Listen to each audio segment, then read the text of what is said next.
Meanwhile, a woman who went on a Tinder date with Grace Millane's murderer and predicted he would hurt someone says the conversation needs to shift from Ms Millane's past to his.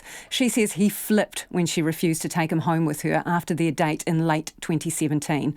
Veronica Schmidt has been hearing how the man, who still has name suppression, couldn't cope with rejection. The woman went on a date with Grace Millane's murderer almost a year before he killed the British backpacker. Like Ms Millane, they matched on the dating app Tinder and agreed to meet at an Auckland bar. But the woman, who RNZ has agreed not to name, made it home to her family safely.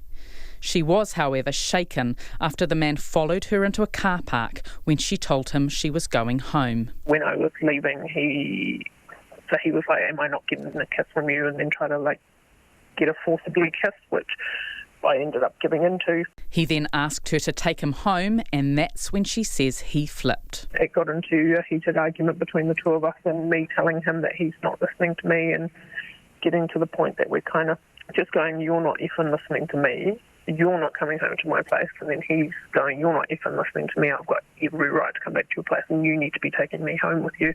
She says she hates to think what would have happened if the car park hadn't been in view of people at the bar. I can still vividly picture the day, and I can see the intent in his eyes now, that had I been a little bit more around the corner out of the view, it could have been a different story. The woman was uncomfortable from the beginning of the date, when she arrived at the bar and thought the man looked familiar. She suspected he was a man a friend had previously gone out with. Alarm bells rang as she remembered the man had become controlling during the relationship, and he had told her friend elaborate stories that the woman suspected were fabricated. His story is that basically he was in a car with his parents and the car blew up, and he was the only one that survived in it, and the owners of BP were the next car by and adopted him as a baby, so he's basically grown up with them.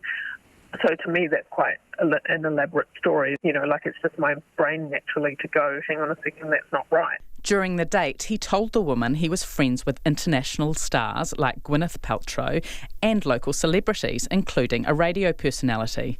Later, the woman was so concerned about what he might do to other women that she contacted the radio personality to flag up his behaviour. But the radio personality replied that she had never so much as met him. I just said, I'd hate to think what's going to happen to a young, vulnerable woman when he gets his hands on her, because he obviously didn't like being rejected. Almost a year to the day later, the man was charged with Ms Millane's murder. She says she feels haunted by what she wrote in her message to the radio personality. To actually have it in writing and say, I'm, practically going, he's going to hurt someone, and to have that in writing, and then almost a year later, those words that are still in writing and the messages actually haunt you. She's speaking out now because she believes the details of Ms Millane's life that came out during the killer's murder trial were irrelevant to the crime. And she says the man's previous behaviour should have instead been under the spotlight. It was only a matter of time before he actually did kill someone. That's quite hard to actually say, and, that's unfortunate that it is Grace. Ko Veronica Schmidt, aho.